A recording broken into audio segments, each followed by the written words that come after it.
if you make sure your advisor is licensed, you make sure they work for a reputable firm, because you need to assume, and it's unfortunate that this is the world we live in, you got to assume worst case scenario. So if you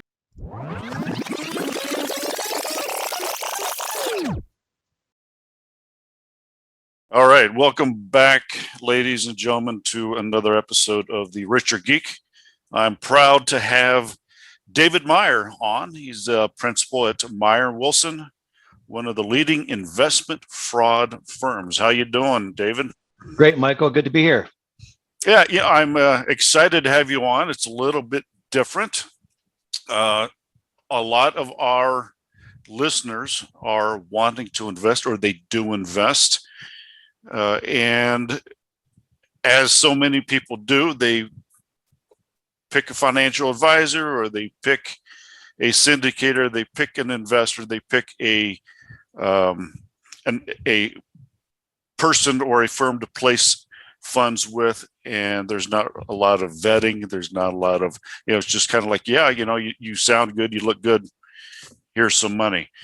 So that's really why I wanted to bring you on, to enlighten our listeners a little bit about why they should be fearful for fraud and why it's so prevalent. So tell me a little bit about who you are, where you came from.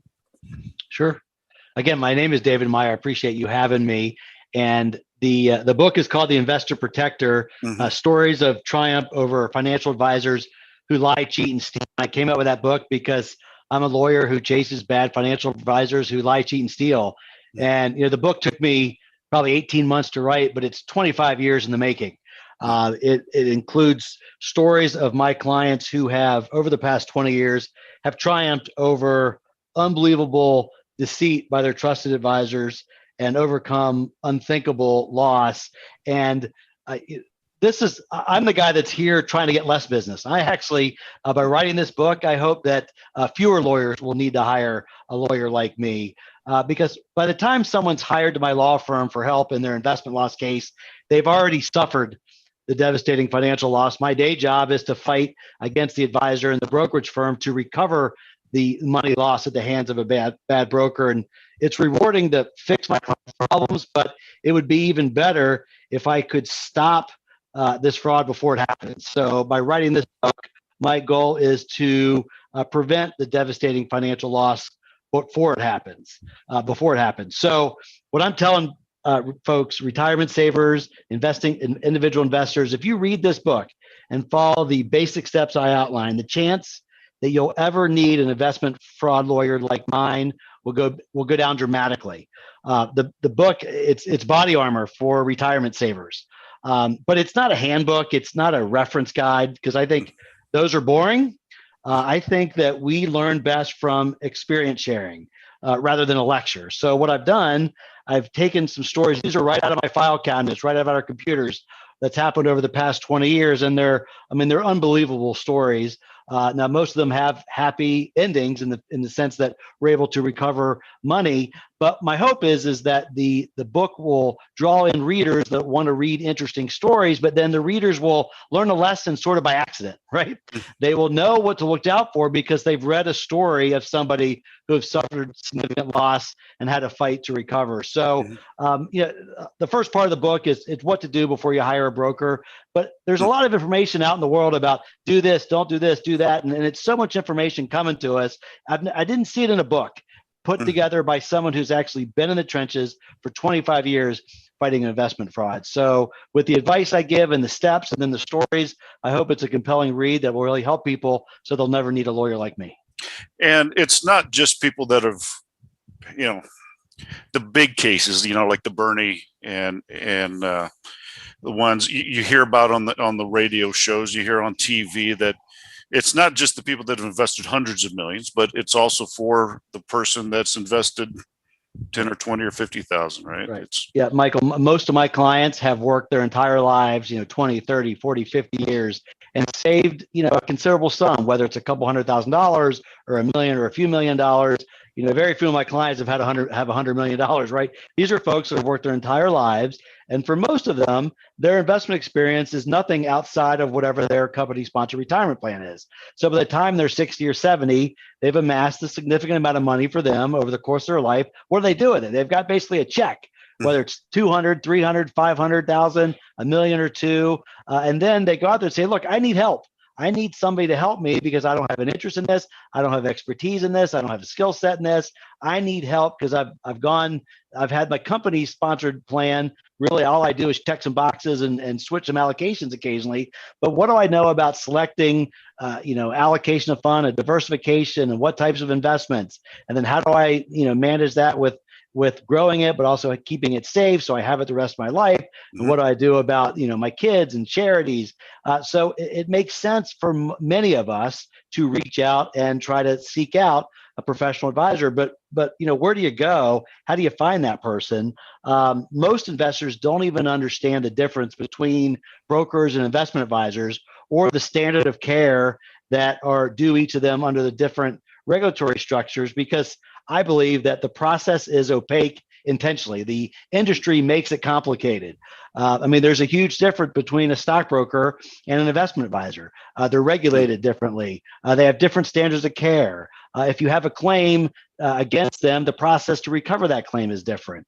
Most people don't know that. And that's really the first step. How can you decide? How can you make a good, solid decision about where to trust your life savings if you don't even know that differences? And so I put that together in a book with a couple charts to try to step through each step of the process, so people can take this book before they even make the call to a prospective advisor and be much more better prepared.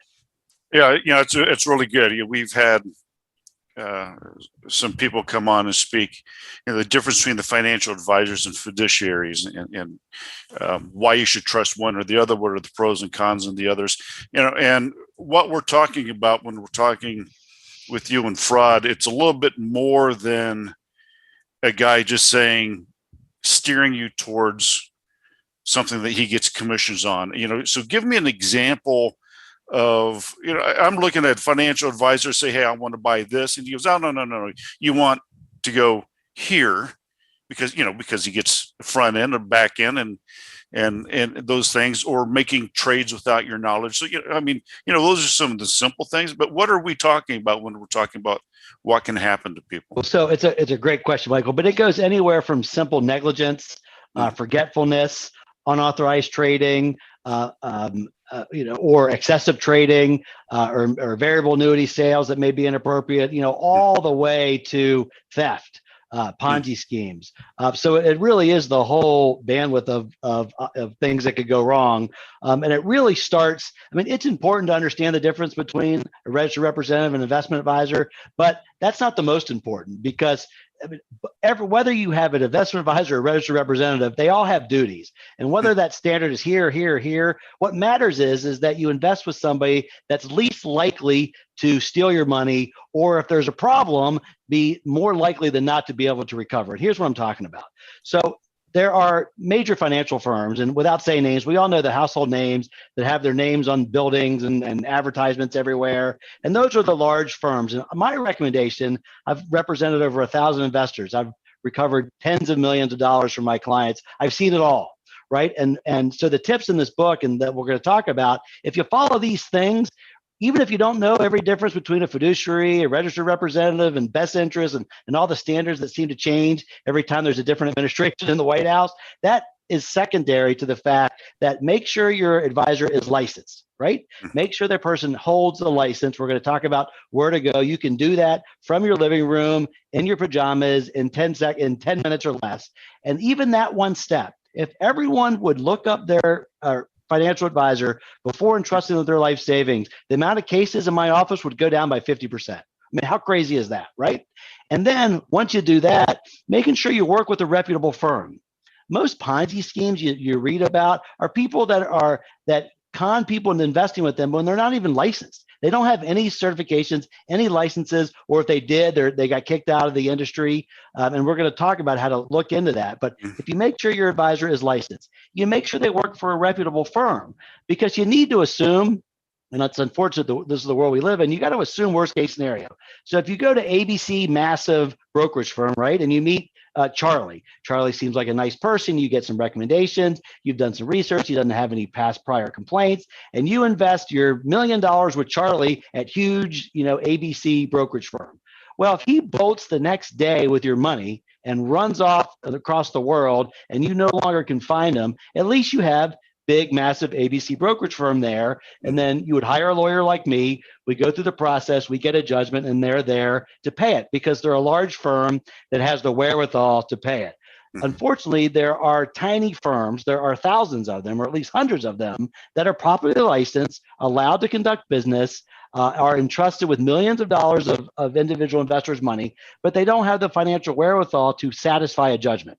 So my word of wisdom is go with someone who's not only licensed, has a clean regulatory record, but also is with a large firm that you've heard about and you know about, and make sure they're actually affiliated with them at the time that you invest with them. Because if they were fired 6 months ago and then you invested with them, that's going to be more challenging. But there are so many names of brokerage firms that are super tiny that no one's ever heard of that you can get in trouble with, because if your broker bolts and it's a tiny firm, and we turn down, unfortunately, cases every week where it's a great case on liability, there's a lot of significant losses, the investor didn't do anything wrong, it's completely the fault of the bad broker who lied, cheated, or stole their money, but the firm is out of business or tiny and can't pay it. And I'm sure a lot of your listeners are saying, well, don't they have insurance? But most people don't know this. There is zero requirement in the United States for financial advisors to have insurance. So that means there's no guarantee that they're going to be insured. And even if they are insured, a lot of the things that they do that are going to result in you losing money are excluded from the policy anyway, right? So if they engage in XYZ, even if they have insurance, that policy might exclude it. For example, a lot of fraud is going to be excluded. So if you go to an advisor and you say, Dave Meyer and Michael, they told me go look for insurance, and I asked for insurance and they gave me the certificate that showed I have insurance, well, they're not going to give you all the exclusions. So the insurance isn't going to do it. So many cases that make their way to my office where people that have lost entire life savings, those cases wouldn't happen if they check their advisor, make sure they're clean, and they're with a large firm.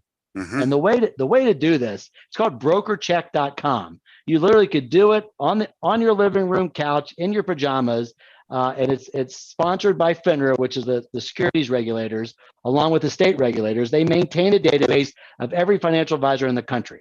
And you type in the name, your location, and it'll show you the firm with which they're affiliated. And if the person that you're either currently investing with or considering investing with is not in there, do not invest with them ever, under no circumstances.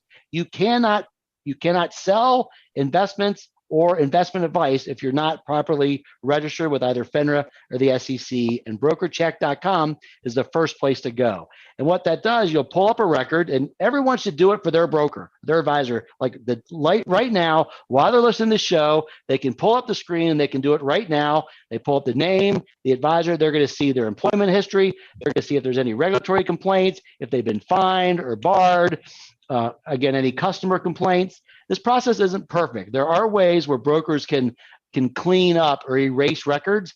I'm actually fighting very hard with the Securities Exchange Commission, lobbying them to change that rule to make that less of an option for brokers to clean bad complaints from the record. But it's better than nothing. And by the way, and some credit here to the industry, the regulators, because I'm aware of no other profession that does this. You can't look at lawyers and see online from your living room in your pajamas if a lawyer you want to hire has ever been sued or ever had complaints. None of that is readily available. You can't do that for doctors, as far as I know. Now, it makes sense that it's for financial advisors because they're the one entrusted with our life savings. But it's just amazing that it's a tool that's out there. It's totally free. You could check 10 brokers a day forever, and there's no cost.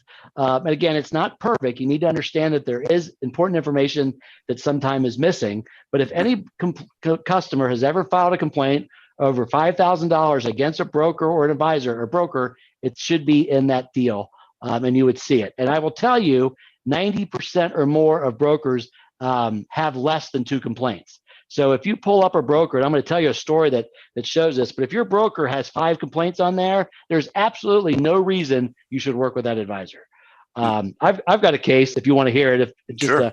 an example of a situation where this was back in the early 2000s. I was just getting started actually in this business, and I represented a group of about 80 folks who retired from a large company, a warehouse in a Midwestern town, and they had worked there 20 years. They got an early retirement, so each of them got a lump sum of $3, $4, $5, $600,000. Very unsophisticated folks in terms of investments. And there was a broker in town who knew it was happening. So he was having free lunches, free dinners. You know, the one thing about free lunch, it's never free, right? There's always a cost. So he put on all these dog and pony shows, got all these people to come. He put them all in high tech. They lost about 80% of their portfolio over the course of 3 months. And these are folks who are retired and lost 80% of the money. So we took the case, filed it in FINRA arbitration, and we got a settlement, put all that money back in their new IRAs. But there were about 80 complaints on this guy's record, and he didn't get fired. The brokerage firm didn't fire him. Why didn't they fire him? Well, my guess is because he was still generating enough revenue to justify him being there. But check this out. This is where it gets even crazier. So if you pulled up this gentleman's record, you would see 75 complaints on his CRD on broker check. This broker left that firm, went to a new firm, a tiny firm, one of the ones that I recommend not going with. And then he started engaging in a Ponzi scheme. And a lot of his clients and some new clients joined him at the new firm and ended up getting caught in this Ponzi scheme. The guy ended up going to jail. And I took some of those cases too. So I sued the broker when he was at the first firm. And then when he moved, he was engaged in the Ponzi scheme. I did it again, and I collected on one, but then the firm went out of business. Now, had any of those people typed in that gentleman's name before investing with him in firm 2, they would have seen the longest CRD report I've ever seen. Something like, 50 pages. And so again, that information is out there, but people just need to be told and reminded to go use it. Now, in that first example, what was the fraud? Because I did not know. It's like he put their money in high tech. So that's a great question. Lost. So right, you can't sue a broker just if your portfolio declines in value. But what you can expect and what you must expect of your advisor is for your advisor to recommend and implement an investment portfolio that's appropriate for you, given your investment experience, your age, your risk tolerance, your goals. And if you're 65 years old and you have $400,000 to your name and you need that to last for the rest of your life, then you need that money to be a reasonable amount of growth and also safety. So there needs to be a diversified portfolio, well diversified amongst the asset classes, so you can achieve some modest growth because you do need it to grow a little bit. But there also needs to be an allocation of cash, or in case the market goes down. So that portfolio, if it goes down 10, 15, 20%, fine. But if it goes down 80%, that means likely it was not appropriately allocated and diversified for somebody in that situation. Now, if you're 35 years old and you have 30 or 40 years to work, and you understand that you're willing to be a growth-oriented investor and you're willing to accept significant market declines, that's different. But for retirees on a fixed income with little investment experience and very little risk tolerance, it's not appropriate to put 80, 90% of their portfolio in a aggressive, in that point, tech investment portfolio. That makes sense. Now let's talk about something that's the age of the investors getting, you're talking about 65 years old. Well, how about there's more and more fraud, it seems like, on the elderly. Fraud, I think, is what they call it, or something like that. Right. They may not have a computer. They can't look up. What are some of the things? A lot of our listeners have aging parents. What are some of the things you can tell them to say, hey, tell your parents?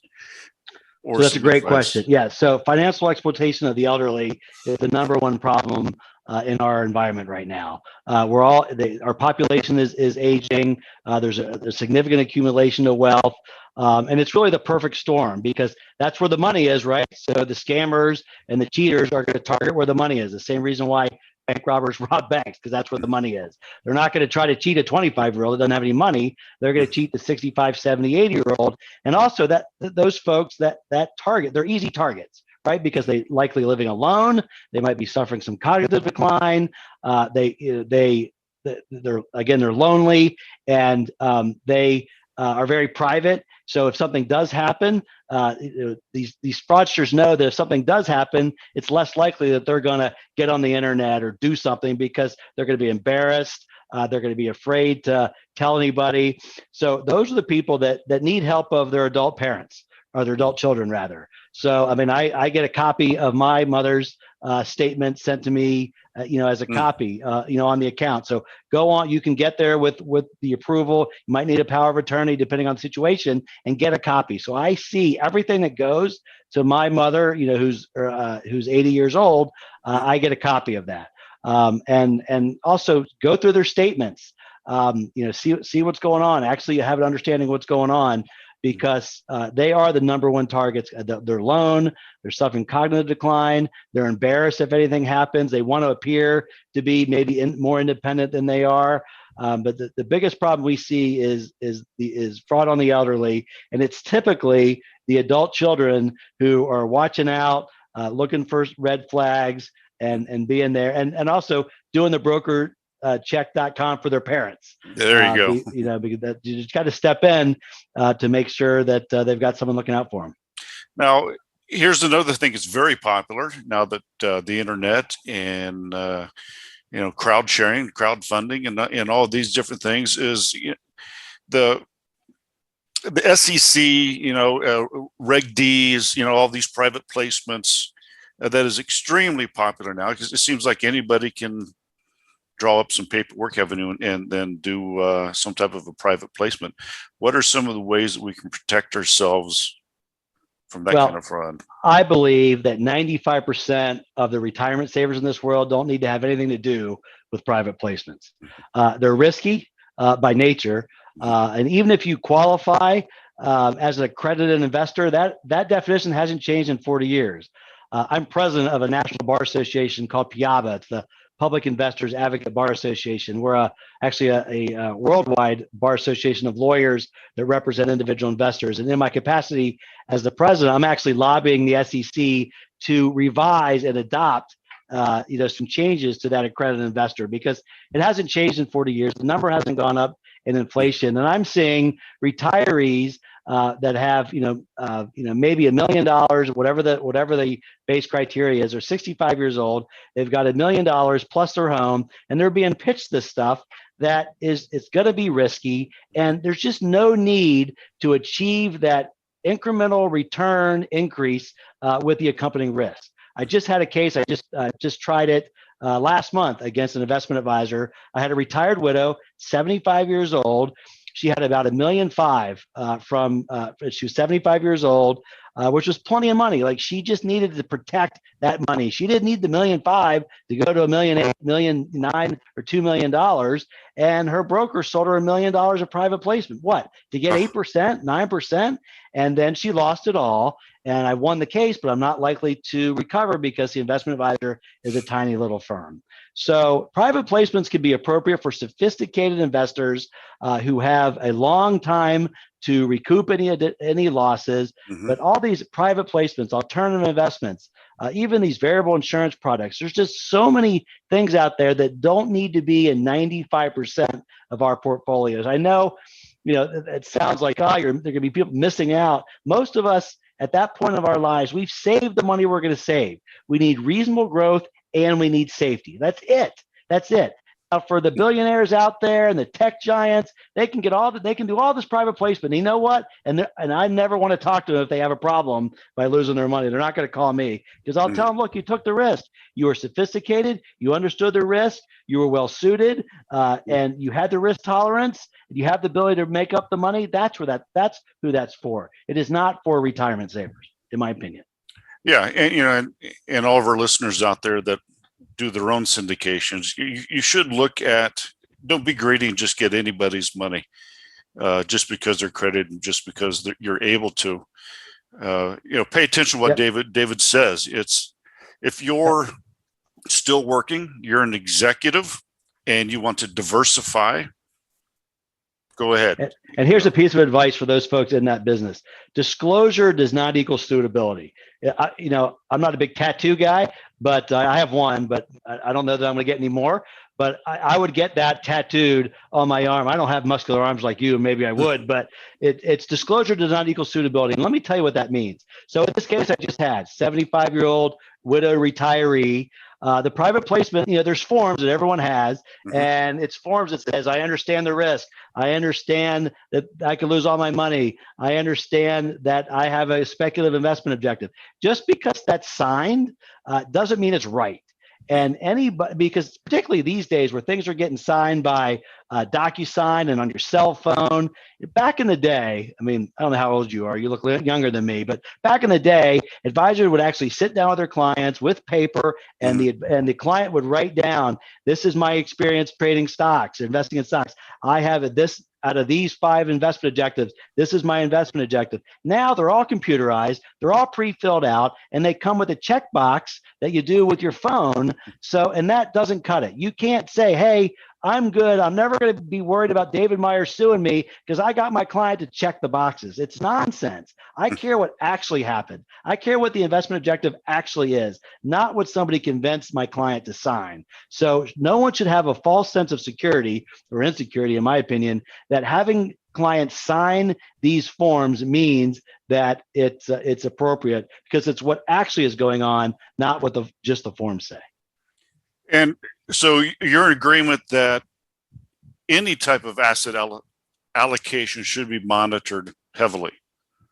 Well, I think depending on, I think if you're a professional advisor and you're charging an annual fee and you've told your client, look, hire me, I'm the expert, I'm well trained, I'm supervised, I have access to all the information, you're retired, go, just like the ads say, go be with your grandkids on the beach. I got this.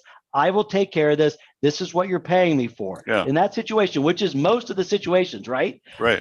In that situation, the job is to recommend and allocate a portfolio and do the job you've promised your client you're going to do and earn the fee you're going to earn. Now, that's what most people tell their clients. But then when I go in lawsuit, what they tell me on the stand is, hey, I'm just an order taker. Whoa. All I did was buy the stocks. But that's not, these aren't self-directed accounts at Fidelity. These are trusted people that, the industry spends a tremendous amount of money building the trust of their advisors and their companies. They want people to have that trust with their advisors and give the money to them and let them do their job.